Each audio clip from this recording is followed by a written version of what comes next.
Europeans don't end empires. They abscond. They flee the scene of the crime, dressed as diplomats and humanitarians. They don't sign peace.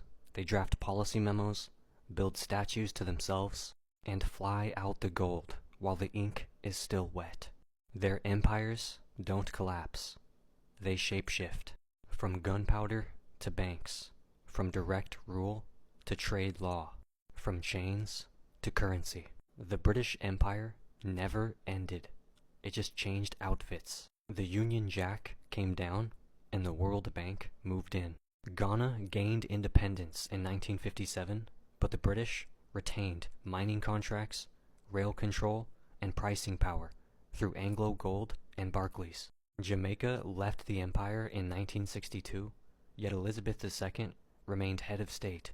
The IMF arrived with austerity, and bauxite exports flowed directly into UK smelters. They lost the colonies, but kept the economies. France pulled out of Algeria in 1962, only after 1 million deaths and 132 years of occupation.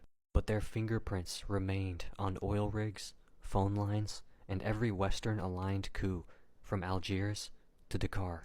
They left Vietnam in 1954, and within a decade were back laundering torture techniques through American advisors in Saigon. They pulled out of Haiti in 1804, after losing the only successful slave revolution in modern history, but made Haiti pay 150 million francs in compensation to French slavers, with interest, paid until 1947. Belgium never ended its rule over Congo. It just removed the flag and installed Mobutu. Trained by the CIA, bankrolled by Brussels, allowed to loot the country with Western approval as long as he suppressed Pan-Africanism. When Lumumba tried to nationalize Congo's resources, Belgium assassinated him and buried him in sulfuric acid. His tooth was kept in a Belgian drawer for 60 years, like a colonial keepsake. Germany lost its colonies in 1918, but from Namibia to Togo, they never returned the land, never paid reparations, never acknowledged the genocide of the Herero and Nama people until 2021, and even then refused to legally classify it as reparations to avoid liability. They maintained global industrial reach through companies like Siemens, Bayer, and Krupp, built on slave labor, eugenics, and resource extraction. Portugal held on to Angola, Mozambique, Guinea-Bissau, and more until the 1970s. Their retreat wasn't voluntary. It was forced by anti-colonial guerrilla warfare, economic collapse, and internal revolution.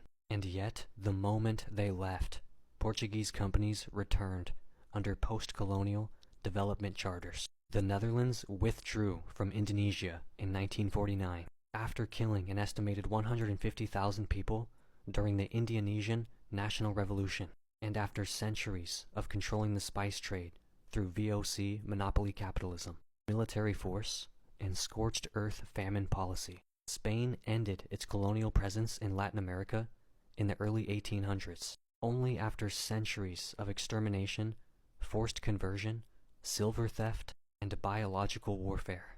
Yet even today, the monarchy celebrates its exploration legacy, while the church still holds wealth stolen from the Quechua, Nahua, and Mapuche civilizations. Even in collapse, they never gave back.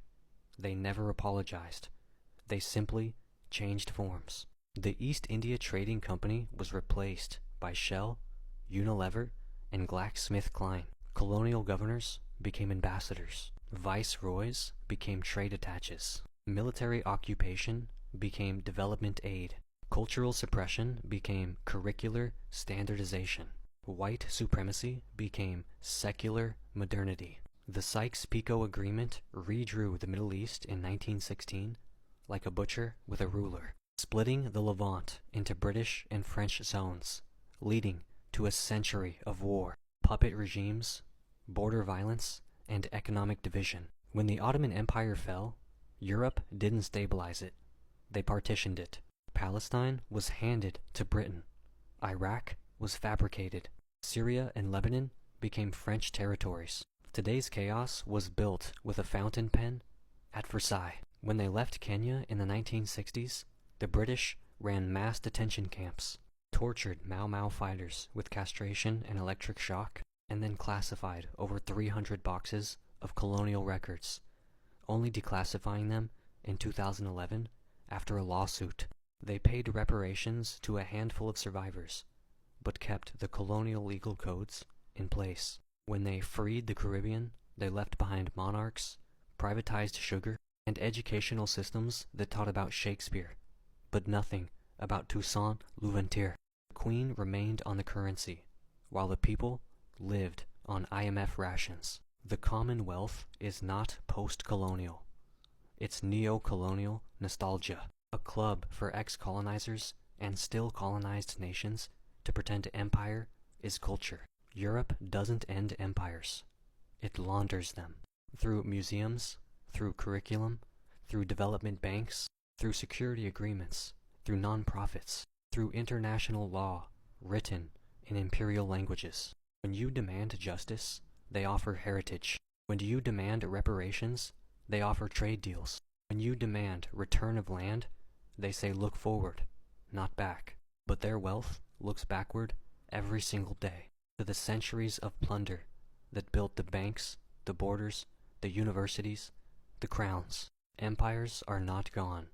They're just wearing different uniforms. Cope.